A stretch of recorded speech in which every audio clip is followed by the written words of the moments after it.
Okay, going to be talking about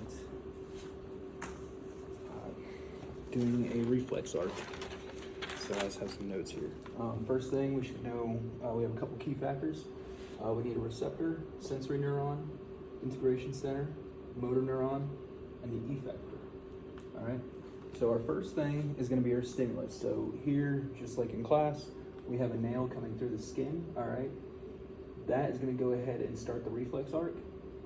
So it stimulates, activates the action potential coming through on our PNS.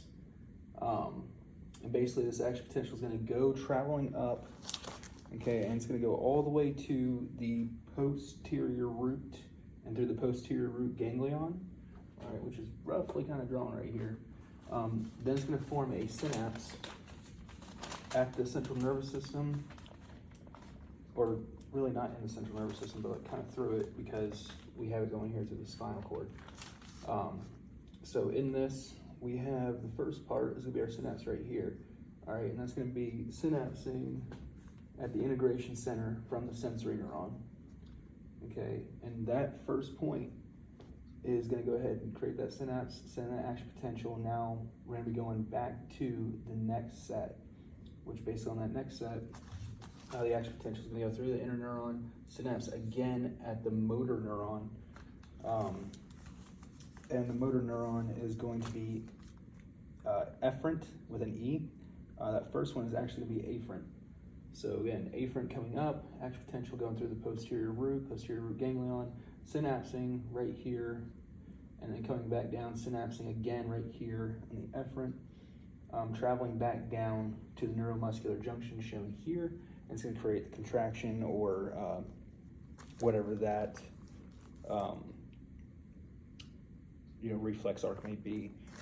First thing we should know also that this first neuron here, this one right here is going to be unipolar, okay, coming through, and then inside right here in the integration center, that inner neuron, that one's going to be multipolar.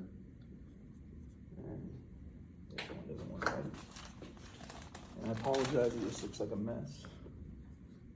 Multipolar. Again, this one is unipolar.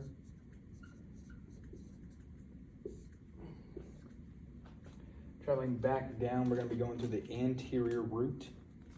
Okay, and just because the posterior is going to be your somatic sensory, and then your anterior is going to be your somatic motor. So again, coming back down, going to the neuromuscular junction, again, we have another synapse right here, and it's not really wanting to show, but so total of 3 synapses, 1, 2, and 3. So first synapse was between the sensory and the inner neuron. The second synapse is between the inner neuron and the motor neuron. And the third synapse is going to be between the sensory neuron and the motor, between the motor and the effector. Again, your effector being down here. A couple things to just kind of help me remember it are here on my diagram. So again, we have posterior, anterior, coming through the posterior root.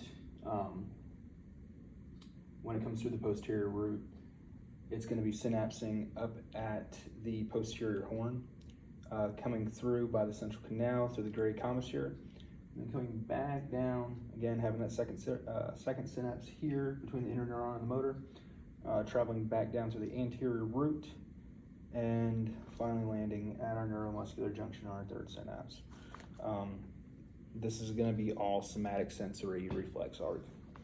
If it was visceral, we could say that it was a blood vessel and a smooth muscle, blood vessel being the sensory and the motor being the smooth muscle. Just make sure I got it.